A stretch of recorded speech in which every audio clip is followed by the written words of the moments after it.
7 বছরের রিলেশন, 4 বছরের বিয়ের সম্পর্ক। বিবাহিত জীবনে আমাদের 4 বছরও পূর্ণ হবে এই মাসের ৭ তারিখে। আমি ২ মাসের গর্ভবতী। কিন্তু গত রাতে আমি আমার স্বামীর সম্পর্কে যা জানতে পারলাম, তা যেন মনে হয় আকাশ ভেঙে পড়েছে আমার মাথার উপরে। কারণ আমি এসব জানতে পেরে বুঝলাম যে আমি আমার স্বামীকে আসলে চিনিইনি। যাকে ছোটবেলা থেকে স্কুল কলেজে চিনে আসছে এবং নিজের বন্ধু ছিল তাকে আমি বিয়ে করেছিলাম, জীবনসঙ্গী করেছিলাম। কিন্তু এখন যে তার যে রূপ আমার সামনে আসছে তা আমি দেখে অবাক, হতভম্ব হওয়ার চেয়ে আর কিছু করার ছিল না। আমার স্বামী এবং আমি একসাথেই শুয়েছিলাম গত রাতে। হঠাৎ করে আমার স্বামী ওয়াশরুমে গেল। রাত তখন ২টা বাজে। তার ফোনে একটা মেসেজ এসেছিল। টুক করে মেসেজ আসার সাথে, সাথে আমিও কিছু না মনে করে মেসেজটা ওপেন করলাম। দেখলাম একটা মেয়ে মেসেজ করেছে। আমি সাথে, সাথে চ্যাট বক্সে ঢুকে পড়লাম এবং দেখলাম তাদের মধ্যে এত কথা এবং তাদের মধ্যে এত ছবি ভিডিও আদান-প্রদান হয়েছে তা দেখে আমার চোখ কপালে উঠে গেল। কারণ দেখলাম যে তার সাথে আমার স্বামীর ২ মাস হলেও সম্পর্ক জড়িয়েছে এবং তাদের সম্পর্ক এতটা গভীরে গিয়েছে যা কক্সবাজার রিসোর্টে তারা ৭ দিন কাটিয়ে এসেছে। ওদিকে মেয়েটা অবিবাহিত এবং মেয়েটাও জানে না যে আমার স্বামী বিবাহিত, তার এবং একটা অন্তঃসত্ত্বা বউ আছে।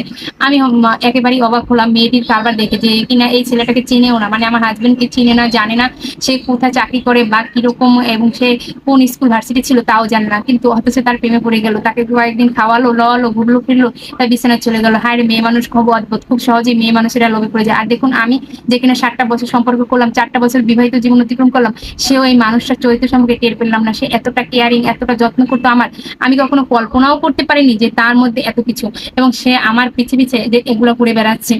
সত্যি পুরুষ মানুষকে ধরা বড় দায়। তবে মেয়েটার জন্য খুবই কষ্ট হচ্ছে। কারণ আমাদের মধ্যে সম্পর্ক তো সব ঠিকই আছে। সে তো আমাকে বুঝতেও দেয়নি, জানতেও দেয়নি যে তার এরকম একটা রিলেশন আছে।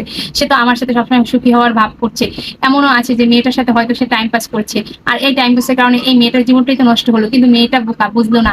সে আগে জানতো যদি একটু হয়তো এখন আমাদের মধ্যে অনেকটা ভুল বোঝাবুঝি হবে, কয়েকদিন রাগারাগি হবে, কাটাকাটি হবে। আমি হয়তোবা রাগ করে বাবার বাড়ি চলে যাব। কিন্তু আমার যে অনাগত সন্তান, এই সন্তান তো এই দুনিয়াতে আসবে, তার তো বাবার পরিচয় দরকার হবে। হয়তো এইসব ভেবে আমি আমার স্বামীর সাথে আবার সংসার করবো। কিন্তু এই মেয়েটা কি হবে বলুন তো? যে কিনা নিজে জেনে না জেনে একটা ছেলের সাথে সম্পর্কে জড়িয়েছে এবং নিজের সর্বস্ব বিলিয়ে দিয়েছে। আমার স্বামী হয়তো তাকে ভুলে যাবে, তার সাথে সম্পর্ক রাখবে না, বা এমনও আছে তার সাথে আর যোগাযোগ সব বন্ধ করে দিবে, তার সবখান থেকে ব্লক করে দিবে। তখন এই মেয়েটার কাদা ছাড়া আর কোনো উপায় থাকবে না। কিন্তু আমিও বা কি করবো? তাকে তো আর আমি আমার সংসারটা দিয়ে দিতে পারবো না। তাই বলবো মেয়েরা সাবধান। সহজেই পুরুষ মানুষের মুখের আড়ালেও মুখোশ পড়ে থাকে। এই পুরুষ মানুষকে কখনো বিশ্বাস করো না। চোখ মুখ দিয়ে একটা পুরুষ মানুষকে বিশ্বাস করা যায় না। আগে পুরুষ মানুষের খোঁজ খবর নাও, তারপরে সম্পর্ক দেওয়া। অনেকেই দ্বিতীয় বিয়ের পরে সব বউদেরই বলতে শুনি, আমি জানতামই না তার ১ম বউ ছিল, বাচ্চা ছিল।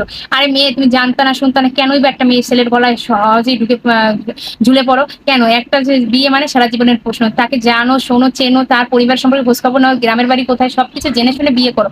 তা না করে একটা মেয়ের কপাল পোড়াতেই তোমরা চলে আসো। এটা সম্পূর্ণ একটা গল্প যেটা আমি ফেসবুক থেকে একটা আপুর ওয়ালেট থেকে পেয়েছি। সবাইকে ধন্যবাদ।